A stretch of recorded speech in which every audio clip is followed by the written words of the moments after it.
Welcome to The Explainer, where we break down big topics. Today we're talking about something you probably interact with every single day, but never actually see. It's an invisible architecture, a kind of operating system for our society designed 2,000 years ago. We're talking about Roman law. So what does your apartment lease have in common with a 2,000-year-old decree from a Roman emperor? It sounds kind of crazy, right? But the answer is, well, a whole lot. The story of Roman law isn't just ancient history. It's a living, breathing legacy that's so powerful it still shapes our world in ways you wouldn't even imagine. You see, to really get this, you have to understand that Roman law wasn't some dusty old book. Nope. It was a dynamic system that grew and changed over 1,000 years, and it did so across three epic eras: the Republic, the Principate, and the Dominate. Each one left a crucial fingerprint on its legal DNA. All right, let's kick things off with the Republic. In the early days, Rome was this small, tight-knit city-state, and its laws, well, they were just like that. Super formal, pretty rigid, and made for a community where everybody basically knew everybody else and lived by the same rules. Now, there was no king, no single person in charge. Instead, they spread the power out among these elected officials they called magistrates. You had your consuls at the very top, kind of like co-presidents. The praetor was the head judge, the guy running the courts. The aedile kept the markets in line. And super important, the tribune was there to stick up for the regular folks, the plebeians. It was a whole system of checks and balances. Okay, so this is where things get really interesting. Rome starts winning wars like the big ones against Carthage, the Punic Wars, and suddenly it's not a small city anymore. It's a massive, sprawling power. And they hit a huge snag. Their legal system was built only for Roman citizens. What do you do with the millions of new people you're now ruling? The law had to adapt, or the whole thing was going to fall apart. And their solution?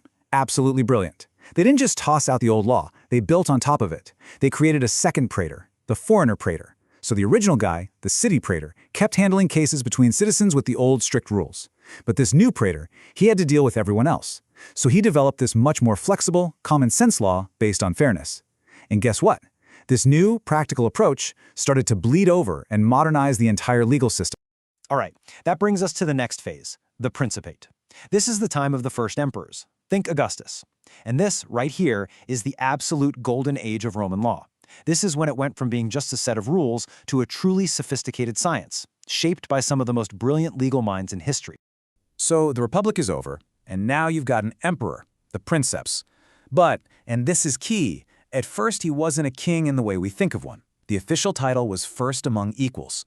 All the old Republican offices were still there, but let's be real, slowly but surely, whatever the emperor said started to become the final word.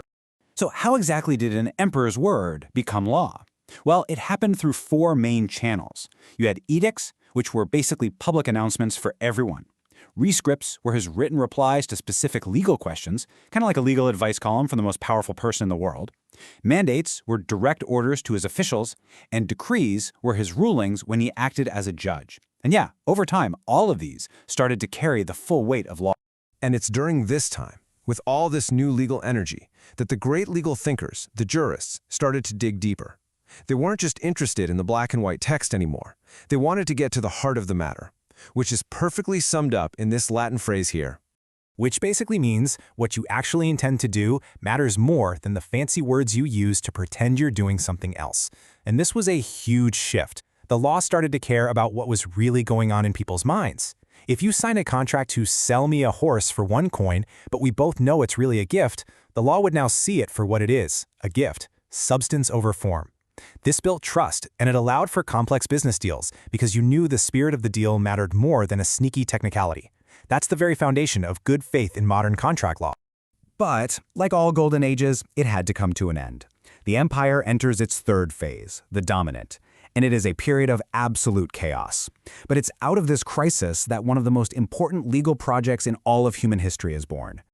I mean, just look at this list. The empire was getting hammered. From the inside, you had disease, insane taxes, a revolving door of weak leaders, and from the outside, constant invasions. So what do?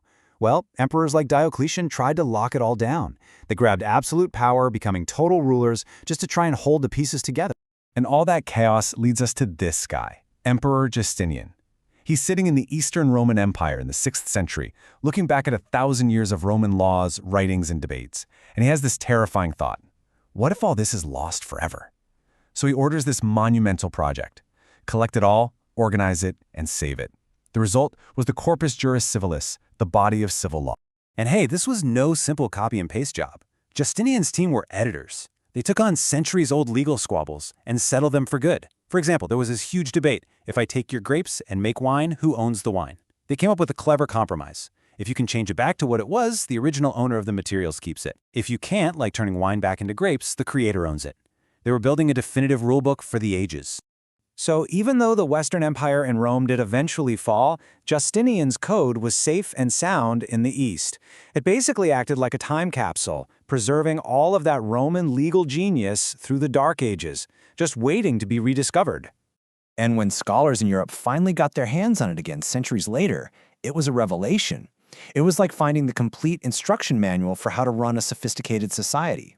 It became the bedrock for something called the Iscus Commune, a common law for Europe, and it's the direct ancestor of the legal systems in most of Europe, Latin America, and tons of other places around the world today. And you can draw a straight line from their world to ours.